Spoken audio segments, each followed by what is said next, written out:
Corona Madhya Pradesh में पैर पसार रहा है। लगातार एक्टिव केस बढ़ते जा रहे हैं। विशेषकर इंदौर, भोपाल, महाराष्ट्र की सीमा से लगे हमारे जिले बैतूल, छिंदवाड़ा, डिंडोरी में भी पॉजिटिव केसेस की संख्या बढ़ी है। पिछले सप्ताह तक पॉजिटिव केस की संख्या घट के काफी कम हो गई थी। अब लगातार इसमें वृद्धि हो रही है। आज जब मैं आपसे बात कर रहा हूं 378 पॉजिटिव केस कल की तारीख में आए हैं। मेरी आपसे प्रार्थना है, कोरोना संक्रमण बढ़कर विकराल रूप धारण करे, इसके पहले ही उसको फैलने से रोकना होगा। हम असावधान रहे तो एक बड़े संकट को निमंत्रण देंगे। आप जानते हैं मेरे बहनों और भाइयों, अगर परिस्थितियां बिगड़ती है तो लॉकडाउन जैसे सख्त कदम उठाने पड़ते हैं और लॉकडाउन से हमारी अर्थव्यवस्था चौपट हो जाती है।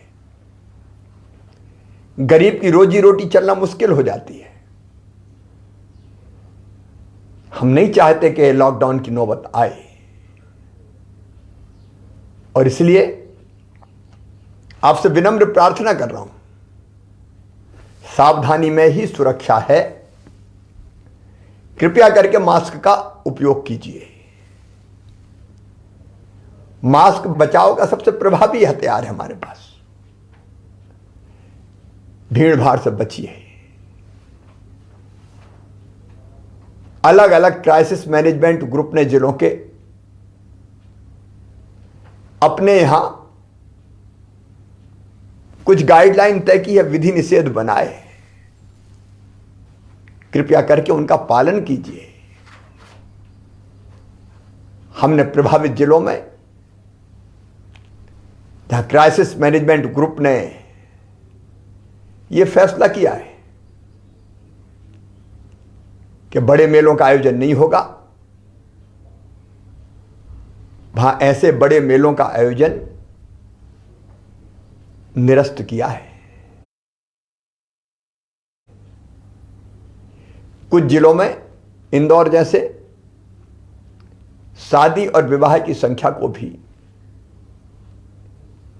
हाल की क्षमता से आधी किया है। अलग अलग जिलों की परिस्थिति के हिसाब से जिलों ने ही फैसले किए हैं। मेरी आपसे अपील है, उन फैसलों का सम्मान करें। अभी हम नाइट कर्फ्यू नहीं लगा रहे, लेकिन परिस्थिति अगर बिगड़ी तो फिर हमको उस दिशा में भी जाना होगा। मेरी सरकार की भरपूर कोशिश रहेगी कि हम इस संक्रमण को किसी भी कीमत पर फिर से न फैलने दें, लेकिन खतरे की घंटी बज रही है।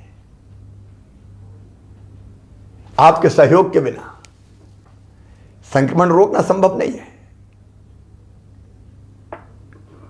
महाराष्ट्र में जिस ढंग से फैला हुआ है, हमारे बॉर्डर के डिस्ट्रिक्ट, चाहे वो बुरहानपुर हो, खरगोन खंडवा का भी थोड़ा थोड़ा हिस्सा लगा हुआ है,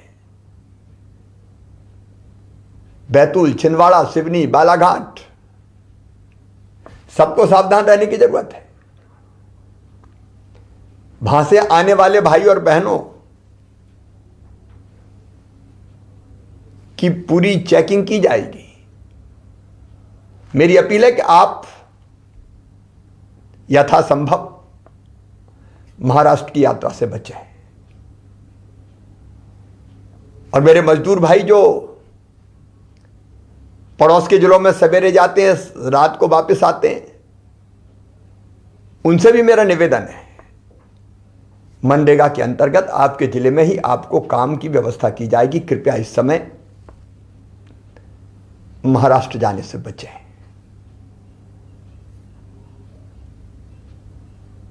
मैं फिर एक बार कोरोना के संक्रमण को रोकने के लिए आपसे सहयोग की अपील करता हूं। आपके सहयोग से पहले भी हमने कोरोना को विकराल रूप धरने से रोका है, घनघोर संकट में नियंत्रित किया है, और आपके सहयोग से ही अब फिर हम कोरोना को यहीं रोक देंगे। फिर एक बार कह रहा हूं, खतरा टाला नहीं। अमेरिका में 5 लाख से ज्यादा लोगों की मौत हो गई है।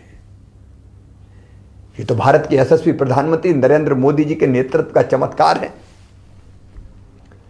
कि हम काफी हद तक रोक पाए। और अब तो 60 साल से ऊपर की उम्र के वरिष्ठ नागरिक बहनों और भाइयों को टीका लगने वाला है। 45 साल से ज्यादा उम्र के गंभीर बीमारियों से पीड़ित भाइयों और बहनों को भी टीका लगेगा। इसलिए थोड़ा धैर्य रखिए, सावधानी रखिए, और आपके जिले में कोरोना की बनाई गई हर गाइडलाइन का पालन कीजिए। आइए हम मिलकर संकल्प करें, फिर कोरोना को मारेंगे। कोरोना हारेगा, मध्य प्रदेश जीतेगा। जय हिंद, जय मध्य प्रदेश।